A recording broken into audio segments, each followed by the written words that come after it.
Hello, everyone. It's me, Baron Omoloju, back on your screen again with another episode of Policy Watch brought to you by Policy TV. Today's discussion is a continuation of our very first episode.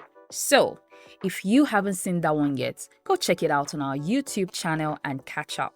In this episode, we'll be asking the invisible farmer a critical question. Why does agriculture keep failing in Nigeria?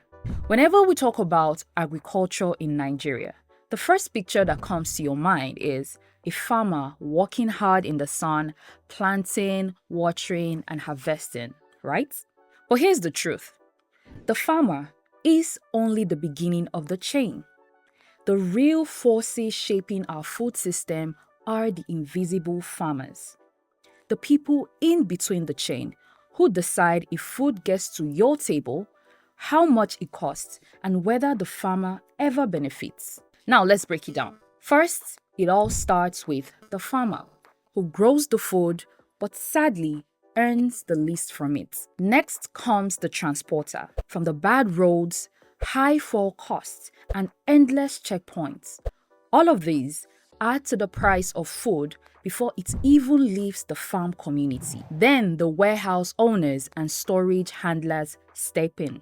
With poor storage systems, as much as 40% of food spoils before even reaching the market. Now that waste becomes a part of what you eventually pay for. Next, you have the market traders and wholesalers. At the market, powerful traders and associations control bulk sales. They can hoard food, inflate prices, and dictate what smaller sellers pay. Finally, we have the retailers, the shop owners and roadside sellers. They pass those added costs straight to you, the consumer.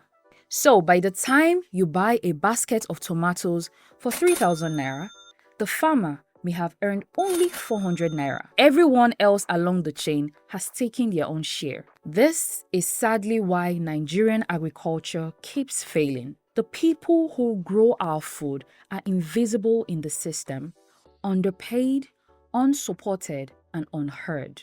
But there's a way forward. We need better roads to cut transport costs. We need modern storage facilities to stop food waste. We need fairer markets that protect farmers from exploitation. And most important, subsidies and policies must reach the real farmers, not just those in the middle of the chain. And here is the most important point. Just as I mentioned in the first episode, Nigeria urgently needs a comprehensive farmers database. If we cannot identify who the real farmers are, every other step like subsidies, loans, storage facilities, even fertilizer distributions will continue to miss the target.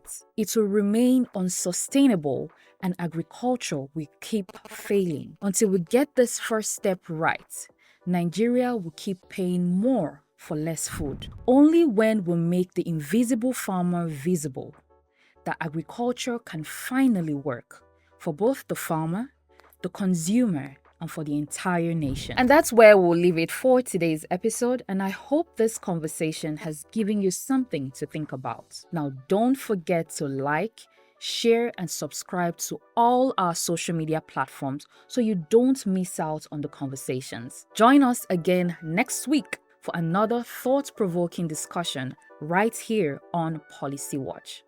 Until then, take care and keep watching Policy TV.